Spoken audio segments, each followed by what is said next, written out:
বৈষম্য বিরোধী ছাত্র আন্দোলনের মধ্যে আপনি আসলে যুক্ত হবেন কিনা, এটা হবেন কিনা, জয় বাংলা নিয়ে আসলে আপনার মতামত আমরা একটু শুনে নিতে চাই, যেহেতু প্রশ্নটা উঠেছেই। আপনি একটু বলবেন যে হাইকোর্ট বলেছে যে এটা না, আমি আসলে কোনো দলে যাওয়ার কথা কল্পনাও করছি না, এটা আমার কোনো চিন্তার মধ্যেও নাই। আর দ্বিতীয় যে প্রশ্নটি, জয় বাংলা স্লোগান, দেখুন পুরাটাই তো পলিটিসাইজ হওয়া। এই যে আপনি না আলাদা আলাদা ভাবে কোনো প্রতিষ্ঠানকে রক্ষা করতে পারবেন না।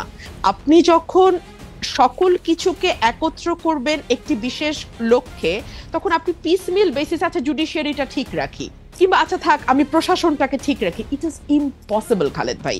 সেই কারণেই যেটা হয়েছে, জুডিশিয়ারি প্রতিটি নিয়োগ, প্রতিটি পদোন্নতি, অ্যাপেলেট ডিভিশনে যাওয়া, অ্যাপেলেট ডিভিশন থেকে কে চিফ জাস্টিস হবেন সেটা নির্ণয় করা, এই সকল কিছুই আসলে রাজনৈতিক সিদ্ধান্তে হয়েছে। এবং আপনি চিন্তা করে দেখেন, এই যে আবারও সেই ইতিহাস টানতে হয়, স্বাধীনতার 54 বছর খালেদ ভাই, হ্যাঁ, আমাদের কিন্তু আকাশের যত তারা আইনের তত ধারা, তাই না? অথচ একটা বিচারক নিয়োগ আইন আমরা কেউ করলাম না। কেন করলাম না? কারণ আমরা না আসলে আমাদের খাস বল্টু পিল্টু লালটুকে বিচারক হিসেবে দেখতে চাই। এবং আমি চাই যে যখন আমি ক্ষমতায় আসব, তখন আমার যা যা মামলা যেভাবে হলে আমার সুবিধা হয়, রায়গুলো শেষে ভাবে হবে। হ্যাঁ, হাসিনা একেবারে নগ্ন ভাবে করেছে বলে না, আমাদের কাছে একেবারে চোখে মনে হয় যেন খুব বেশি আমাদের চোখে লেগেছে। কিন্তু বেরিসা ফারহানা, আপনি যতবার এই কথা বলেছেন, ততবারই আপনাকে এই কথা শুনতে হয়েছে না যে বিএনপি কি তার আগের আমলে করে নাই? আপনি যাদের লালটু পল্টু ঝন্টু মন্টুর কথা বলেছেন, যতবার বলেছেন ততবার তো আপনাকে একই প্রশ্ন বলতে হয়েছে যে বিএনপি কে এটা করে নাই কিনা। নিশ্চয়ই শুনতে হয়েছে, এবং সে কারণে কিন্তু আমি এই পরের লাইনটা যুক্ত করলাম যে হাসিনা যত নগ্ন ভাবে করেছে, কারণ সে সময় পেয়েছে বেশি, তাকে ক্ষমতায় থাকতে হয়েছে ভোট ছাড়া, তার কাছে পাওয়ার হারানো মানে জীবন হারানোর মতো। সুতরাং তার কাছে যেটা মানে তাকে যেভাবে সকল কিছু ভীষণভাবে ব্যবহার করতে হয়েছে, অন্য গভর্নমেন্টকে ততটা সুযোগও তারা পায় নাই এবং ততটা তাদের ব্যবহারও করতে হয় না। সেই জায়গাটাতে কিছুটা ডিফারেন্স আছে, মাত্রাগত পার্থক্য, let's put it in this way, মাত্রাগত পার্থক্য। হ্যাঁ, সে কারণে আমরা দেখছি যে বাংলাদেশে জাতীয় স্লোগান কি হবে এটাও হাইকোর্ট নির্ধারণ করে। একটা পলিটিক্যাল কোয়েশ্চেন, বাংলাদেশে নির্বাচন কিভাবে হবে, for God sake, it's a political question Khaled ভাই, তাই না? মানে আপনি যেই দলই করেন, যেই মতই করেন, কিংবা আপনি যাই হন না কেন, আপনি যদি সুস্থ মানুষ হন, আপনি যা বুঝবেন যে এটা পলিটিক্যাল কোয়েশ্চেন। কিন্তু এইটাও আমরা না হাইকোর্ট বা অ্যাপেলেট ডিভিশন থেকে এটা করায় নিব। আবার ধরেন আমাদের সংবিধানকে আমরা মোটা দাগে একটা পারিবারিক বইয়ের মতো করে ফেলবো, আমরা যা যা চাই তার সবই সংবিধানে থাকবে, এবং এমন সব অদ্ভুত প্রপোজিশন আমরা সংবিধানে দেব যে আমরা সামনে ভবিষ্যতে যত সংসদ আসবে সেই সবগুলো সংসদকে আমরা বেঁধে ফেলার চেষ্টা করব। মানে তারা কি কি আইন করতে পারবে, কি কি পারবে না, সংবিধানের কোন কোন অংশ তারা 2/3 কেন 3/4 মেজরিটি দিয়েও চেঞ্জ করতে পারবে না, এরকম অংশ আমরা সংবিধানে বলে আবার সেটা লিখে দেব যেটা অপরিবর্তনীয়, which itself is unconstitutional, okay, which itself is unconstitutional. So এগুলোর মধ্যে দিয়ে তো বাংলাদেশ গেছে। সে কারণে আমি মনে করি খালেদ ভাই যে আমরা না একটা ঝাঁকি খেয়েছে বাংলাদেশ, মানুষ, দেশ, রাষ্ট্র, সরকার ঝাঁকি খেয়েছে। কিন্তু এই ঝাঁকিটাতেই যে আমরা একেবারে ঠিকঠাক ফিটফাট হয়ে বিলাতি কায়দার ওয়েস্টমিনিস্টার গণতন্ত্রে অভ্যস্ত হয়ে যাব, কিংবা ইভেন ঘরের পাশের ভারতের গণতন্ত্র আমরা বুঝে যাব, এটা ভুল। আমাদেরকে আরো অনেক দূর যেতে হবে খালেদ ভাই, অ্যাটলিস্ট ভারতের পর্যায়ের একটা গণতন্ত্র এবং প্রাতিষ্ঠানিকীকরণের দিকে যেতে আমাদের আরো 50-100 বছর সময় লাগবে। এবং সেই কারণে আমি আমার আগের সেগমেন্টের কথা ধরে আমি একটু সূত্র ধরে বলি যে আমাদের মতন মানে ধরেন অ্যাজ অন টুডে আমার যে ভূমিকা, হ্যাঁ, এটার জন্য আমাদের মতন মানুষদেরকে কিছুটা প্রাইস পে করতে হবে। পে করতে করতে করতে করতে এক সময় গিয়ে, সেটা আজ থেকে মেবি 70 বছর 80 বছর পরে, হয়তো দলগুলোর ভেতরে সেরকম ডেমোক্রেসির চর্চা আসবে, হয়তো রাষ্ট্রের ভেতর সেরকম ডেমোক্রেটিক ভয়েস আমরা পাবো যেটা একটা স্মুথ ডেমোক্রেসিকে সাপোর্ট করে। এইটুকুই আমি বলতে পারি। বেরিসা ফারহানা, তাহলে আমরা এরকম ধরে নিতে পারি যে আপনার কথা থেকে যদি আমরা একটা উপসংহার টানতে চাই, যে ধরেন সবগুলি দল, বিএনপি ইনক্লুডেড, এর মধ্যে গণতন্ত্র আসতে 70-80 বছরের মতো লাগতে পারে। দেখুন, আমি it's just a speculation, it could be 50 দাঁড়া, years. আচ্ছা ঠিক আছে, আমি আচ্ছা ঠিক আছে, it all depends on the will of the people. আমার Okay. দেশের মানুষ আসলে কি চায়। Okay right. হ্যাঁ, আমার দেশের মানুষ মানুষকে এটা চায় সচেতন কিনা? করার দায়িত্ব আমাদের। আমি একটু- কতটুকু সচেতন ফারহানা, করা হবে, আমি একটু- কত সময় নিয়ে হবে, এটা তাদের উপর। আমার বেশি ফারহানা, আমি একটু আসি আপনার কাছে। আমি দেখুন, বাংলাদেশের পলিটিক্যাল যে সিস্টেম, তাতে পার্লামেন্টারিয়ান কারা হবেন বা পার্লামেন্টারিয়ানদের কাজটা কি, একজন সংসদ সদস্যের কাজ কি, এটা কিন্তু দেশের মানুষ খুব পরিষ্কার না। তারা মনে করে সংসদ সদস্যের কাজ হলো ব্রিজ, কালভার্ট, রোড নির্মাণ করা, এবং এটা নির্মাণ করতে গিয়ে তাকে সরকারের একেবারে সাথের লোক হতে হবে, তাহলেই তার পক্ষে সহজ হবে এই প্রকল্পগুলো পাশ করিয়ে নিয়ে আসা।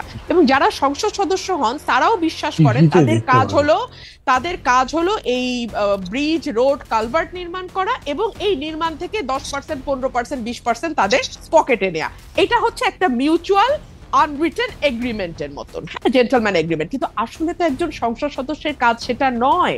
একজন সংসদ সদস্যের কাজ পলিসি মেক করা, একজন সংসদ সদস্যের কাজ আইন প্রণয়ন করা, একজন সংসদ সদস্যের কাজ সরকারকে জবাবদিহিতার মধ্যে আনা। দেখুন, সংসদের 70 অনুচ্ছেদ সংবিধানের, আমরা যে এটা নিয়ে এত লাফালাফি করছি, আচ্ছা, সংবিধানের 70 অনুচ্ছেদে অনুযায়ী আপনি দলের বিপক্ষে ভোট দিতে পারবেন না।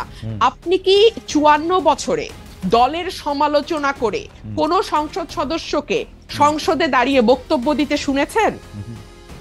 না, কিন্তু বেরিসা ফারহানা, আপনারা তো সংসদের বাইরে ছিলেন 15 বছর, আপনাদের তো 70 অনুচ্ছেদ ছিল না। আমরা কি দেখেছি আপনারা দলের সমালোচনা করে পল্টন ময়দানে বক্তৃতা দিয়েছেন? আপনি পল্টন ময়দানে তো 70 অনুচ্ছেদ নাই। আমরা পল্টন ময়দানে বক্তৃতা দেই নাই, আমরা এতই মাইরের উপরে ছিলাম। আমি আমার ব্যক্তিগতটা বলতে পারি যে আমি ওই মাইরের বর্ণনা দিতে দিতে, আর যাকে আনা হতো আমার সাথে, সে ওই মারকে ডিফেন্ড করতে করতে এমন একটা জায়গায় নিয়ে যাইতো যে কনস্ট্রাকটিভ আলোচনার জায়গাটাই তো ছিল না। আপনি বলেন তো, সাংবাদিক হিসেবে খালেদ মহিউদ্দিন, গত 15 বছরে, হ্যাঁ, যদি দুই দল নিয়ে এসে বসছেন, কোনো কনস্ট্রাকটিভ আলোচনা সেই অর্থে গঠনমূলক আপনারা কি করতে পারছেন খালেদ ভাই? ছিল না, ওই পরিবেশ ছিল না, এটা বইলা তো লাভ নাই।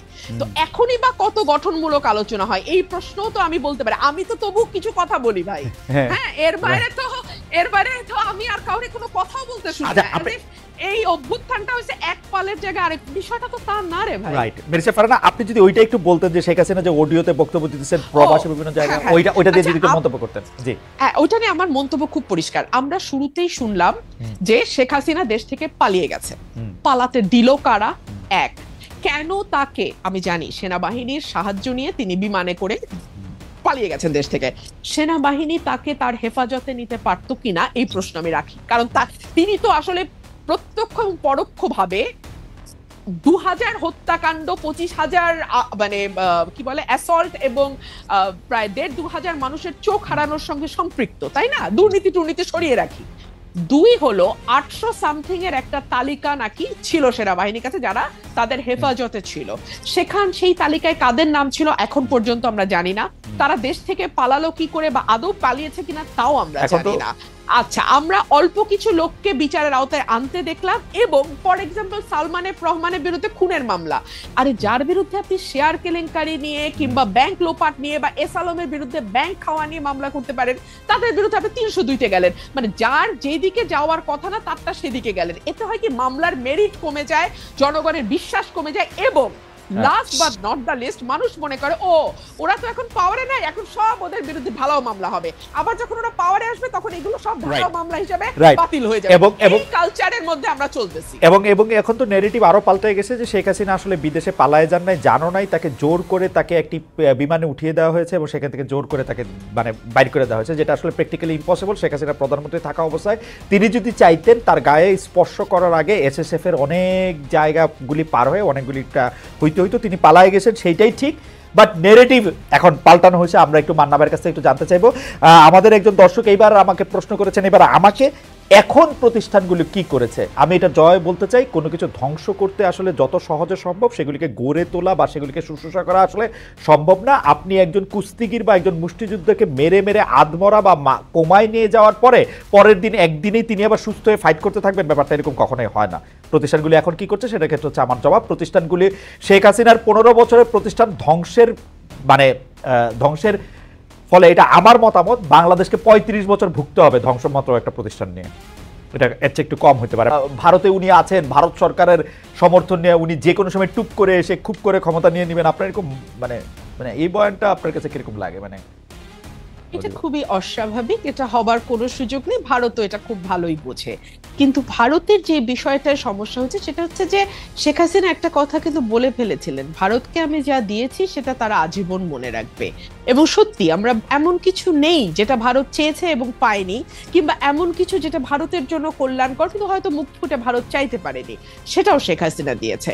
শেখ হাসিনাকে যদি ভারত এই মুহূর্তে রিটার্ন ব্যাক করে বাংলাদেশে, কিংবা আশ্রয় না দিত, সেই 5ই আগস্টের কথা আমি বলছি, তাহলে কিন্তু ভবিষ্যতে আর কেউ শেখ হাসিনার মতন এভাবে কর্মচারীর মতো আচরণ হয়তো আর কোনো সরকার প্রধান করবে না ভবিষ্যতে। এখানে খালি দুইটা প্রশ্ন। একটা প্রশ্ন হচ্ছে ভারত সরকারকে শেখ হাসিনা নিজের মুখেই বলেছেন যা দিয়েছি তারা কখনো ভুলতে পারবেন না, ইউনূস সরকার এই দেওয়ার মধ্যে কোনগুলি বন্ধ করছেন সেটা আমার একটু বললেন। আর একটা জিনিস হচ্ছে যে মানে এই এই এই এই এই যে আপনি বলেছেন যে কর্মচারীর মতো আচরণ, কিন্তু এইটাও আসলে আর ভবিষ্যতে যে হবে না, এটা বন্ধ করার জন্য কি করা উচিত সেটা একটু যদি একটু বলেন দুই কথা। আচ্ছা, আমি ইউনূস সরকারের ভিতরের কেউ না, আমি জানি না ইউনূস সরকার কি করেছে, তবে অ্যাপারেন্টলি একজন নাগরিক এবং একজন পর্যবেক্ষক হিসেবে আমি যেটা দেখি যে আগে আমরা ভারতের চোখে চোখ রেখে 15 বছর সরকারকে কখনো কথা বলতে দেখিনি। আমরা দেখেছি বর্ডারে মানুষ মারা গেছে, আমাদের খাদ্যমন্ত্রী কিংবা আমাদের কৃষিমন্ত্রী বা কিংবা আমাদের আওয়ামী লীগের কোনো মন্ত্রী বলছে এটা আমাদের দোষ, কারণ আমাদের লোকেরা গরু চোরা চালানের সঙ্গে যুক্ত, সো এই জন্য তারা গুলি খেয়ে মরে, এটা ঠিকই আছে, এটা ভারতের কোনো সমস্যা না। আমরা দেখেছি তিস্তা নদীর পানি ভারত বলছে যে এটা মমতার আপত্তির কারণে দিতে পারছে না, যদিও ভারতের কনস্টিটিউশন ধরে আমি আপনার শোতেই দেখিয়েছিলাম যে কেন্দ্রীয় সরকার চাইলে আরেকটা মানে দেশের সঙ্গে যে কোনো চুক্তি, যে কোনো ট্রিটি তারা করতে পারে, রাজ্যের অনুমোদন লাগে না। কিন্তু আমরা দেখেছি আমাদের সরকার আবার গলা বাড়িয়ে বলছে আসলে সত্যিই তো ভারতের কি করবে, মমতাই তো দিচ্ছে না, পশ্চিমবঙ্গের জন্য ভারত পারছে না, উল্টো আমরা দেখছি ফেনী নদীর পানি তারা দিয়ে এসছে। মানে এগুলো কিছু এক্সাম্পল দিলাম, এই জায়গাগুলোতে আমার মনে হচ্ছে অ্যাটলিস্ট সরকার চোখে চোখ রেখে কথা বলছে। এবং দেখুন, প্রণয় বার্মাকে ডেকে আনা, তলব করা, সাদা বাংলায় তলব করা, এটা কিন্তু আমরা এত বছর এভাবে তলব করার কালচার দেখি নাই। এটাতে যে খুব মহাভারত উল্টে যাবে কিংবা বিরাট কোনো বিপ্লব হয়ে গেল, নো, কিন্তু আমার তো একটা সত্তা আছে, স্বাধীন সত্তা, সেই সত্তাটা এবং বাংলাদেশের নাগরিক হিসেবে, একটা সার্বভৌম দেশের নাগরিক হিসেবে তো আমার কিছু চাওয়া, কিছু সম্মান আছে, তাই না? সেই জায়গাটাতে আমি উজ্জীবিত হই, সেই জায়গাটাতে আমি একটা স্পিরিট খুঁজে পাই, এইটুকুই। আর দ্বিতীয় যে প্রশ্নটা আপনি করেছেন যে একই রকম সরকার বা নতজানু সরকার ভবিষ্যতে আর আসবে কিনা, এখানেই না জনগণের নাগরিক হয়ে ওঠার প্রশ্নটা সম্পর্কিত, যেটা আমি আপনাকে কিছুক্ষণ আগে পার্লামেন্টের উদাহরণ দিয়ে বুঝাচ্ছিলাম। এদেশের মানুষ যেমন মনে করে এমপির কাজ কালভার্ট আর ব্রিজ বানানো আর 20% সেখান থেকে পকেটে ঢুকানো, একইভাবে মানুষ মনে করে তারা এই দেশের নাগরিক না, মানুষ মনে করে যে তারা এই দেশে আছে প্রজার মতন, এই জন্য তারা ট্যাক্স দিতে চায় না। খেয়াল করবেন এই দেশে কিন্তু কর জিডিপির অনুপাত সবচেয়ে নিচে, কারণ সে মনে করে ট্যাক্স দিয়ে আমার লাভ, ওই টাকাটাই গচ্চা, আমি তো কোনো সেবা পাবো না, আমাকে সেবা পাইতে হলে ওই লোকাল চেয়ারম্যানের পা ধরতে হবে, সামাজিক সুরক্ষায় যাইতে হলে আমাদের ওই এমপি সাহেবের পিএস এর পা ধরতে হবে। এই কারণে কি হয়, আমরা সিস্টেমকে ভোট দেই। আমাকে একটু সময় দেন খালেদ ভাই, আমরা না সময় নাই, তাহলে আপনি 30 সেকেন্ডে শেষ করেন, আর সময় নাই আমাদের, আমরা পার হয়ে গেছি। জি, আমরা সিস্টেমকে ভোট দেই। হ্যাঁ, যে কারণে মান্না ভাই বলছিল যে উনি একা দাঁড়িয়েছেন, ওনার দলটা দাঁড়াতে পারছে না, কারণ মানুষ মনে করে এই দল তো ক্ষমতায় আসবে না, মানে এই দল তো পার্ট অফ দ্য সিস্টেম হবে না। পার্ট অফ দ্য সিস্টেম যদি না হয়, তাহলে তার ঘরের টিনের চালের জায়গায় একটা ভালো পাকা চাল আসবে না, তার ওএমএস এর কার্ডটা হবে না, তার বয়স্ক ভাতার কার্ডটা সে পাবে না। এই সব কারণে না মানুষ আসলে একটা মানে এক্সিস্টিং সিস্টেমের সাথে নিজেকে কোনোভাবে অ্যাকোমোডেট করতে থাকে। এই কারণে আমি 70, 50 বা 15 বছরের কথা বলছি। মানুষের ভেতরে সেই নাগরিক হয়ে ওঠা, রাষ্ট্রের অংশীদারত্ব দাবি করা এবং রাষ্ট্রের মঙ্গলে যে দিন শেষে তার বা তার ভবিষ্যৎ প্রজন্মের মঙ্গল হয়, এই বিষয়গুলো তার মগজে ঢোকা একটা প্রক্রিয়ার বিষয়, এবং এই প্রক্রিয়াটা সময় লাগবে খালেদ ভাই। এইটা আসলে খুবই মানে সারফেস লেভেলে আছে। আমি যেই পরিবারে বেড়ে উঠেছি, যেই পরিবেশে বেড়ে উঠেছি, সেখানে 5 ওয়াক্ত নামাজও যেমন চলে, সেখানে রবীন্দ্রসঙ্গীতও হয়, গানও হয়, কবিতাও আবৃত্তি হয়। এবং আমি সব সময় টিপ পড়ি, হয়তো টিপের সাইজটা ছোট ছিল, হ্যাঁ এখন আমি বড় টিপ লাগিয়েছি। এটা যদি আপনি মনে করেন পলিটিক্যাল কোনো বিষয় ভাবতে পারেন, তবে হ্যাঁ একটা মেসেজ তো আমি দিতেই চাই যে নতুন বাংলাদেশে কারো লেবাস দেখে, কারো পোশাক দেখে আরেকজনের প্রশ্ন তুলবার কোনো অধিকার থাকবে আমি বিশ্বাস করি না। যতক্ষণ পর্যন্ত আমি আপনার ক্ষতির কারণ না হচ্ছি, ততক্ষণ পর্যন্ত আমি কি সাজলাম, আপনার ভালো না লাগলে আপনি চ্যানেল চেঞ্জ করবেন, কিন্তু সেটা নিয়ে সমালোচনা করা এবং সেটার কনক্লুশনে পৌঁছে যাওয়া এটা খুবই হাস্যকর। ব্যারিস্টার রুমিন ফারহানা, আপনাকে অনেক ধন্যবাদ।